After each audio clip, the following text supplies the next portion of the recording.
Que ora! Olá pessoal, e no pavê de hoje irei entrevistar Roberto Mukai, ou Bob Brazuca, nome pelo qual ficou conhecido por aqui na Nova Zelândia e por que não no mundo, como DJ e produtor musical. Sem dúvida, um dos maiores nomes da cena musical no momento. Vamos conferir? Pra gente ver que mesmo longe do Brasil ainda existe mais um pouco de Brasil, de verde e amarelo na malemolência, do outro lado do mundo, na mesma frequência. Estação Patropi. Muito obrigada, Bob, por participar do pavê de hoje. É uma honra para mim, como apresentadora, estar ao lado de um artista como você.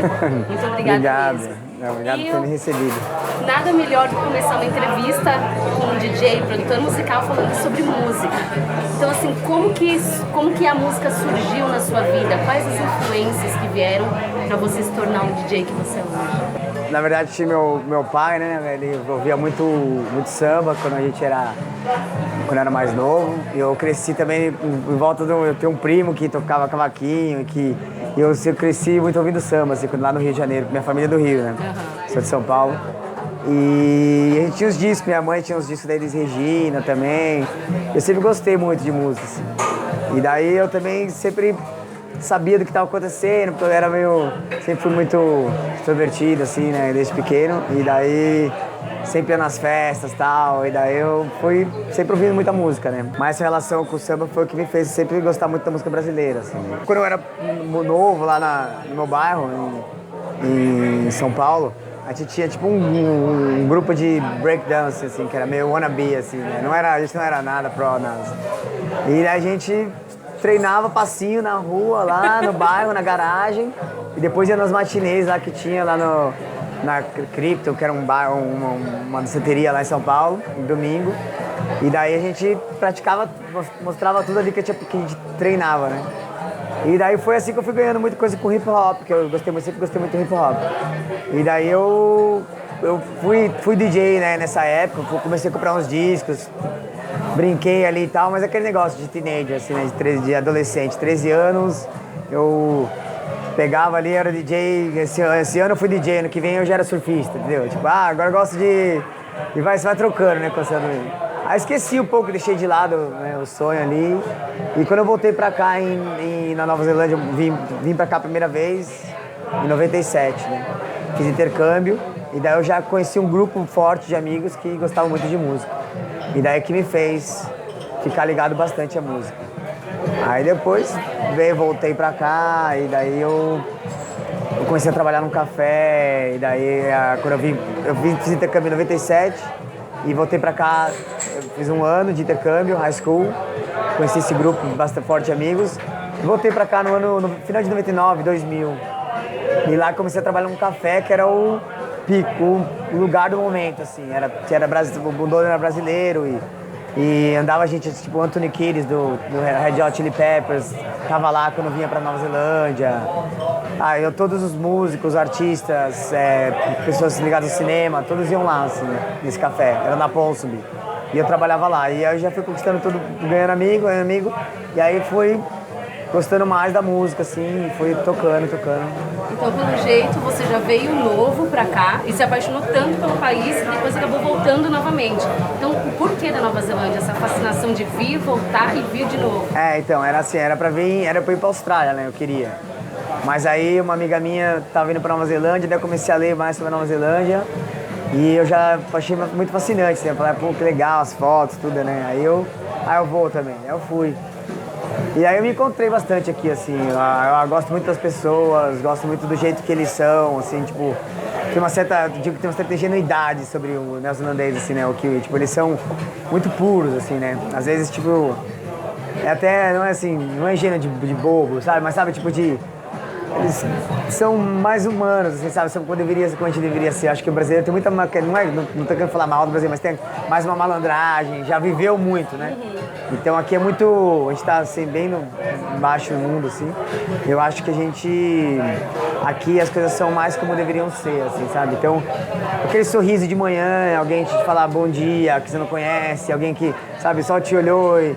Eu tenho um negócio muito com, não sei porque os Maoris e os Islanders, né, os Samoan, Tongas, eles gostam muito de mim, assim, né? Então sempre tem aquele, eles fazem assim, né, aquele wave assim na cabeça, e sempre eles fazem comigo, eu faço e a gente, sabe, e se entende, é. A primeira vez já me apaixonei, assim, por tudo, e eu fui muito popular na escola que eu estudava. E daí eu fiz muitos amigos muito rápido. E daí eu comecei o inglês já desenrolando, meio que parecia assim, quando eu comecei eu não conseguia falar direito, quando eu comecei eu desenrolei, assim, tudo que eu queria falar agora eu vou falar com vocês. Você se sente em casa, assim. Aí foi bem legal, foi uma experiência ótima, cresci muito, assim. É muito legal você falar desse negócio de cultura, né, a diferença da cultura. Isso influencia nos trabalhos que você faz aqui? Sim, eu acho muito legal que os brasileiros abraçam muito, né, a música neozelandesa. Tudo foi, depois que a vez que eu voltei pra cá no ano 2000 e fiquei aqui, a música foi que eu falo com... Eu sou muito relacionado aos maiores nomes, todos os maiores nomes da música neozelandesa eu conheço, assim, né? Não querendo me vangloriar, assim, mas é que eu tô na cena, assim, né? Então, e eles falam que eu fui, quando eu explico, né, a minha história, assim, eles falam que eu fui muito... tava numa época muito forte da música neozelandesa, Salmonella Dub, o Fat Freddy's, no começo de todos eles, né? O P-Money, Lady Six, eles são todos meus amigões e eu fui, sempre me dei bem com eles, sabe? Fala que, pô, você tava numa época muito boa, a gente tava todo mundo crescendo, então eu cresci meio junto com eles, né? Eles influenciaram muito no que eu sou, assim, né? Então... E pegando esse gancho de trabalho, como que iniciou a sua carreira de DJ? Porque você falou um pouquinho antes que você começou a ir pros bailes de hip hop e tal, mas como que se iniciou mesmo? Então, do lado do Santos, né? Desse café que eu trabalhava, tinha o Safari Lounge, que era um outro bar, que também bombava lá na Post Run. E era toda quarta-feira, tinha hip hop, tinha os maiores DJs da Nova Zelândia tocavam lá. Aí tinha na terça-feira, no tinha Open Decks, chamava. E daí eu comecei a tocar lá pra praticar, assim, eu não tinha picape, não tinha equipamento. Aí eu comecei a juntar dinheiro com a roupa que eu lavava a louça, né? Aí naquela época, né? Aí eu peguei, comecei a juntar dinheiro, comprei meus equipamentos e tal, e aí eu começava a tocar lá, aí era tudo desorganizado.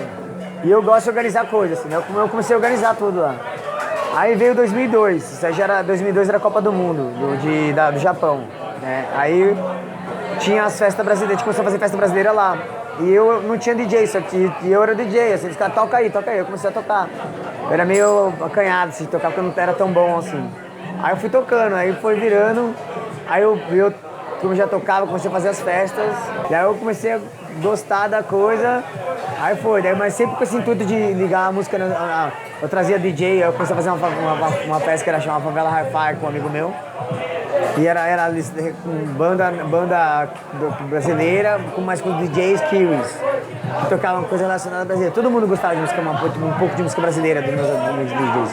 E daí a gente foi fazendo essa, aí depois, foi indo, daí eu comecei fazendo mais festa, daí comecei a tocar mais, aí fui chamado para tocar na rádio, na George.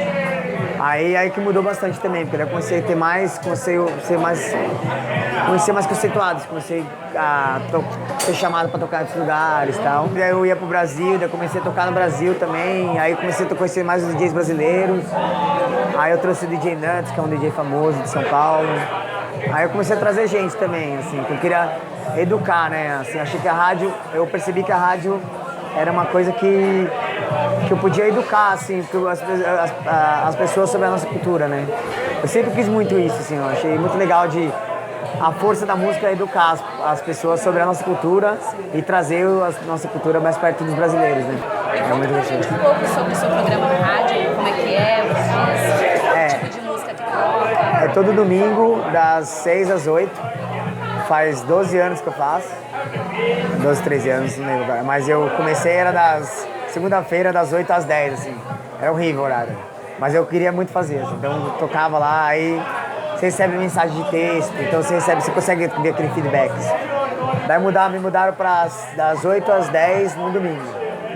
Daí me mudaram para 6 às 8 de domingo e fiquei nesse horário. E é bem bom, é bem legal, assim. Prime time. Então, o pessoal tá cozinhando, fazendo, eu pergunto o que eles estão fazendo e tal. Eu comecei sempre com música brasileira, assim. Mas aí também, eu achei que também, pô, às vezes queria também botar as coisas que eu queria tocar, assim. Então eu toco tudo que eu quero, assim. Às vezes eu saí um pouco também da coisa só brasileira depois de um tempo. Eu comecei a gostar muito mais das coisas latinas também. Tipo cúmbia, que é da Colômbia, salsa, bugalú, várias coisas que é muito, a América Latina é muito rica também. Né? E daí eu comecei a fazer muita coisa relacionada à latina, daí eu comecei a tocar isso também. E mais as coisas que eu gosto, discos que eu compro. Era tudo em vinil antigamente, hoje em dia eu tô fazendo mais digital, assim, mas... E é a coisa que eu mais gosto, assim, é bem legal assim, fazer. Você é produtor musical, DJ, radialista, você é mil e uma utilidades na área da musical, então. É, sempre ligado à música, né? Sim. Então eu trabalhei também numa loja de disco, por muitos anos, chama Conte Records, e aquilo também me empurrou bastante na carreira, assim, porque era melhor loja de música na Nova Zelândia, assim. Então era bem na Ponsonby Road também, então ali me deu uma impulsão grande também naquele tudo. Fiquei 8 anos trabalhando lá. Eu vou ser bem sincera, eu não tenho muito conhecimento sobre DJ, tô começando a aprender agora um pouco mais sobre essa área musical. E eu, sendo sincera, eu achava, DJ eu acho que deve ser aquela pessoa bem empolgada, né, preguiçosa, que só pega os discos, bota lá e fica Sabe aquelas coisas bem assim? Tem algum preconceito em relação a isso? Porque a gente escuta muitas pessoas falando isso, só pega o disco, bota lá e bota pro povo dançar. É, quem não conhece muito, né, que às vezes tem gente que a gente trabalha bastante, né. Tem muita gente que é ligada à banda, assim, às vezes eles não percebem, porque eles são mais talentosos, né, músicos, assim, tipo, então tem o valor deles e tem o nosso também, né. Sim, claro. Mas eu acho que é gostoso quando você começa a fazer o trabalho e daí você começa a trabalhar com músicos, né. Eu tenho meu trabalho também com a minha banda, Sim. que é com a Jennifer, e ela era super música, assim, ela também não entendia, até que ela fui explicando pra ela, mostrando, sabe, que tipo, pô, meu conhecimento, eu também tenho muito trabalho de pesquisa, porque eu vou pro Brasil, eu compro muito disco, eu trago muito disco do Brasil pra cá, eu trago gente que vende disco, faz feira, então, e eu tenho um conhecimento, vou lá, pesquiso, compro também, compro muita música, então É muito legal as pessoas saberem disso, porque como eu, que achava que era só colocar um disco ali e tocar, é legal saber que existe uma pesquisa por detrás, existe um trabalho, não é um trabalho fácil, você Não é ali, fácil. você tem que comandar a pista, comandar todo mundo. você tem que saber animar a ler, galera. você tem que saber ler o público, porque se você colocar só qualquer música que você gosta, não é assim, né? Sim. Você tem que saber ler o que eles querem, assim. Então, eu acho que eu sou um pouco bom nisso aí, porque eu vejo, por exemplo, eu toco às vezes em restaurante, então, pô, você tem que botar a vibe, tá agora, por exemplo, se você começar a tocar agora, você vai começar um sonzinho mais... Daqui a pouco você vai criando a pista, né? Tem que sentir, né? O Tem visual. que saber É uma ler. coisa de feeling também. E tem que saber e também mixar, que é uma coisa que não é fácil, né? Eu aprendi a mixar no vinil mesmo, então era no ouvido, né? Na minha época. Hoje em dia todo mundo tem CDJ, controller, tem tudo ali, você aperta o sync, já é ali. E você disse que você tem uma banda, você toca algum instrumento musical? Não, eu toco um pouco de percussão, eu tenho ritmo assim, mas eu gosto mais de comandar ali mesmo na capa. E o estilo musical da sua banda, como é que Então, é? eu conheci a Jennifer, ela tem até um afro assim também. Ela é venezuelana. Ela foi fazer uma entrevista no meu programa na rádio. Ela tinha acabado de chegar de Melbourne, ela tava morando em Melbourne, chegou pra cá com a família. E daí ela veio dar uma empurrada, ela veio tipo na carreira dela, assim, ela ia fazer um show. Daí eu peguei e eu gostei muito da parada dela, ela fazia aqui meio Latin Jazz, assim. Eu fazia também bossa nova e tal. Eu curti muito, eu falei assim, vamos fazer uma parada assim, eu toco uns instrumentais em vinil e daí você canta. E só nós dois. Daí começamos a fazer assim, uma parada meio com Erykah Badu, um negócio mais instrumental, Erykah Badu, sabe? E começamos a tocar em festival, começamos a receber ligação, ninguém querendo tocar. Aí começou a fazer sucesso. Daí a gente chamou o Isaac Azili, que é um cara que também tem um afro, e ele é um produtor muito forte aqui. E daí a gente começou a ele tocar percussão e trompete, e ela cantava e eu tocava. E tocava só música dos outros, assim, no vinil, né?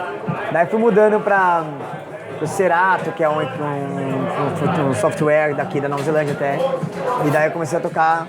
Aí um dia a gente foi tocar na Europa, a gente fez um tour na Europa, sem ter nada original nosso. E lá a gente rolou umas brigas, um negócio de ego, assim, aquele negócio. Mas a gente falou, pô, o que a gente ia fazer? A gente tava em Barcelona, assim. A gente falou assim, vamos fazer isso aqui virar real, né? Vamos fazer a nossa própria música original. Daí a gente fez a gente começou a criar, era um verão de 2013, e eu e o Isaac começamos a criar as músicas, depois a gente botou pra Jenny pra fazer a letra, e virou. E era um negócio de cúmbia, um pouco de música brasileira, a gente tem umas paradas bem legais, tipo, e esse disco chama Sonido de Latina Aotearoa. E esse disco a gente, sem querer, a gente fez só pra... A gente foi indicado ao New Zealand Music Awards, e aí eu consegui botar a música latina, né, latino-americana no topo do... com todos os estilos musicais da música neozelandesa. Tava na mesa lá, vendo todo mundo, assim. A gente tava competindo com o Fat Freddy's Drop, Best Roots Album. A gente perdeu, lógico, mas só de estar lá, né, foi, assim, um maior momento, assim, pra mim na carreira. Aí, assim, aquilo ali foi demais. Aí depois a gente foi ao Brasil, fez tanto sucesso que a gente foi pro Brasil em 2014. E a gente gravou na Red Bull de São Paulo, a gente trouxe vários músicos holandeses, brasileiros, e fizemos vários samples, várias coisas, e a gente fez um segundo álbum. Era Latina Aotearoa e Latina América. O nome Latina Aotearoa é junto, né? Latina Aotearoa. Porque os latino-americanos eles falam Latina América, eles falam tudo junto. Daí eu quis fazer a Aotearoa, Nova Zelândia Latina, a junção. E era até levar a gente de volta às nossas roots, assim. E a gente criou esse segundo álbum, daí a gente foi de novo indicado. Sem querer, assim, a gente só aplicou lá e fomos indicado. E aí competimos contra o Trinity Roots, que é uma banda também grande daqui. E a gente perdeu também, mas de novo eu tava lá. E daí foi de novo, mais um momento gratificante, assim. Então, acho que contando isso, acho que quando eu toquei na Copa do Mundo, eu acho que foi os maiores pontos mais fortes, assim. Eu toquei na final da Copa. Já que você tocou nesse assunto da Copa, eu fiquei sabendo que você foi um dos cabeça, vamos dizer assim, que ajudou uma das TVs neozelandesas com a questão da Copa do Mundo. Conta pra gente sobre A Copa isso. Foi legal também. Eu tenho uns amigos que são da TV NZ, né? E daí eles estavam precisando de alguém. Eu tava morando no Brasil. Eu quis ficar uns 6 meses lá com a minha família e tal. E daí coincidiu com a Copa, também tava lá, né? Aí esses dias eu falei assim, eu só comigo falei assim, vocês precisam precisar de alguém e tal, eu vou estar lá e tal. Ele falou, a gente vai precisar mesmo. Tem o Jack Tame, que é um cara famoso, um apresentador do Breakfast da manhã. Ele foi pra lá e eu tinha que cuidar dele. Traduzir tudo, levar ele lá no meio da favela, dirigir ele pra cima e pra baixo e levar nos lugares pra locação, achar a locação que era legal, levar ele lá, sabe? Tipo, e fui, ele adorou. E eu fiquei 5 dias com ele no começo, depois com outro repórter no final. E simultaneamente uma amiga minha me chamou pra tocar. E eu já tinha falado pra ele, eu posso fazer, mas eu vou estar tocando. Eu não sei como a gente vai ter que fazer um juggle aí, porque... E eu precisava do dinheiro também, né? Daí ele falou, não, pode fazer, a gente se vira. E eles se deram bem, porque eu tinha o passe. E eles não tinham grana, só ele tinha o passe. Então eu cuidava dele lá dentro também. Então uma mão que lava a outra. E daí eu toquei, assim, pra mim, assim, eu não acreditava que eu tava, assim, eu toquei em São Paulo, na abertura. E eu tava, assim, na área VIP, assim, olhava, assim, artistas, sabe, o pessoal tudo assim perto, assim, eu não acredito que eu tô aqui, assim. Na final da Copa, na Copa do Mundo no Brasil, eu tô tocando. Aí, assim, quando eu vi o hino, sabe, essas coisas, aí eu despencava de chorar, assim. Eu imagino. Aí depois aí o cara, eles gostaram também de que eu toquei, eles me chamaram pra tocar na semifinal e na final, no Rio. Era só pra eu fazer a abertura e a semifinal em São Paulo. Aí falaram, a gente vai te levar pro Rio, toca na semifinal e na final. Aí eu toquei, daí eu vi, assim, Gisele Bündchen ali, assim, LeBron James, sabe? Eu falei, foi muito legal, assim, mas eu ali, assim, vivendo aquilo ali, né? Fala pra mim, assim, você tem também um selo musical, né? E eu sei que você também já trouxe alguns artistas pra cá, através desse selo musical. Em 2009, o Marcelo D2 estava indo pra Austrália. E daí uns caras entraram em contato comigo pra trazer ele pra cá. E foi um desastre, assim. Era pra ter 1.000 pessoas numa casa em Auckland, tinha 250. Nossa. E daí eu tenho um parceiro, um business partner, né, um sócio, que chama Alexandre, que ele tem uma banda de samba lá. E a gente perdeu, assim, mais de 15 mil dólares cada um. Tudo meu savings, tudo que eu tinha, daquele eu lavava a louça lá naquela época, fazendo café, que a gente perdia, assim. Aí, mas o legal é que o Alexandre, a gente não baixou a cabeça, sabe? A gente falou, o fogo de fazer as coisas, fazer isso, tudo, todo mundo acha que é mil maravilhas, né? Mas quando todo mundo bate nas suas costas e diz que, pô, que irado, que valeu, aí você tá perdendo todo aquele dinheiro. E assim, você vê que o cara do bar ganhou, o Bastão D2 ganhou dinheiro, os produtores, os caras aqui, o cara do som, o dono da venue, o segurança ganhou dinheiro, a menina da porta ganhou dinheiro. Todo mundo. E você perdeu, mano, né? E é o risco, né? Que é o jogo, né? Mas eu nunca fiz pelo dinheiro, assim. Eu fiz muito pelo amor, assim, a trazer, sabe? Pra eles, pros brasileiros estar mais perto de casa, você vê os caras cantando junto, assim, sabe? No ano seguinte a gente fez o Jorge Ben. E daí eu falei assim, eu peguei todos os meus discos lá, vinil, e eu fiz a flyer da festa era um CD do Jorge Ben, eu gravei os discos, assim, e a primeira música era Mais Que Nada. Eu falei, ó, chegava pros kiwis, assim, na loja de disco que eu trabalhava, assim, ó, cara, você tem que ir nesse show. Você não sabe que você não deve saber quem é o Jorge Ben, mas se você ouvir a primeira música, você vai saber quem é. Ele sabe Mais Que Nada, todo mundo conhece. Daí a gente fez sold out, 1.100 pessoas.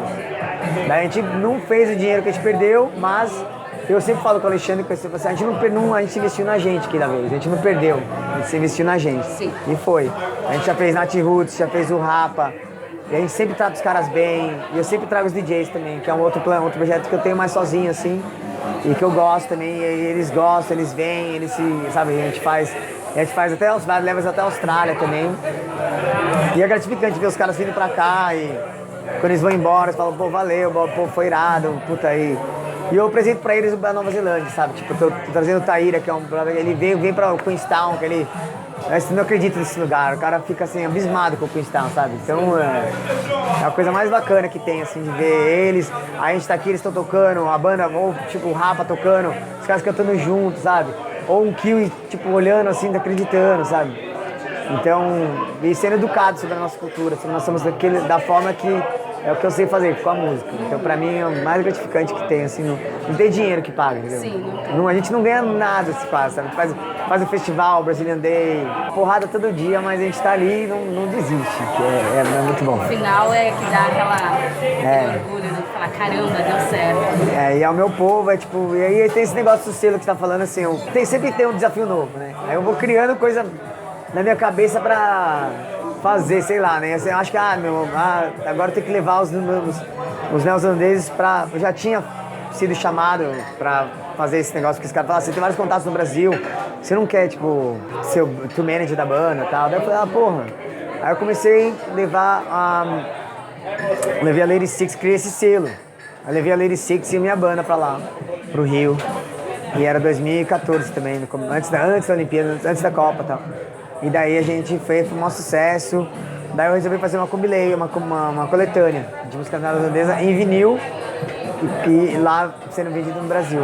E daí foi mais ou menos sucesso, não bombou, assim, também o brasileiro ainda precisa também ser um outro trabalho agora. Assim. E para finalizar nossa entrevista, você já provou que é 1001 atividades. Então, e eu fiquei sabendo que você também trabalha com uma coisa filantrópica. Então, o que é isso? Esse trabalho com crianças, alguma coisa? Eu fui chamar, eu fui uma vez, eu conheci o pessoal me contactou e eles eram chama Nuestros Pequenos Hermanos, NPH. E eles cuidam com órfãos lá na América do Sul. E é no Peru, no Haiti, em Honduras, no México, não tem no Brasil. Mas eu achei bem bacana o trabalho deles. E uma mulher, ela é bem captiva, ela é bem legal, ela chamava Cristina. E ela me fez, assim, ficar muito a fim de conhecer e tal. Eu comecei a fazer uns eventozinhos com eles e tal, pá. E eles me chamaram falaram, a gente tá indo num grupo pro Peru. E você não quer ir e tal? Daí eu falei, eu fui, só pra ver como ia ser e tal. E eu adorei, assim, foi bem legal. Tipo, eu fui nos orfanatos, eles tiram famílias que são unhealthy, assim, né? Que não são saudáveis pra ter uma família. Então, o pai é alcoólatra, a mãe batia na mãe, não sei o quê. Tiram, aí o juizado do país deles, tiram e levam pra esse orfanato e eles criam. E é bem legal o trabalho deles. Aí eu fui ajudando, assim, foi bem gostoso, bem legal. Muito bonito, parabéns. Obrigado. Muito obrigada por arranjar um tempinho na sua agenda, que a gente sabe que é super lotada, para poder participar do pavê de hoje. E para vocês que acompanham o Estação Patropi, dá para perceber que a gente pode sim ser um brasileiro de sucesso fora do nosso país. Perseverança, determinação, fé, coragem e correr atrás. Com isso, você consegue tudo. E não se esqueça de se inscrever no nosso canal no YouTube, curtir a nossa página fanpage e compartilhar os nossos posts. Estação Patropi. A sua parada é aqui.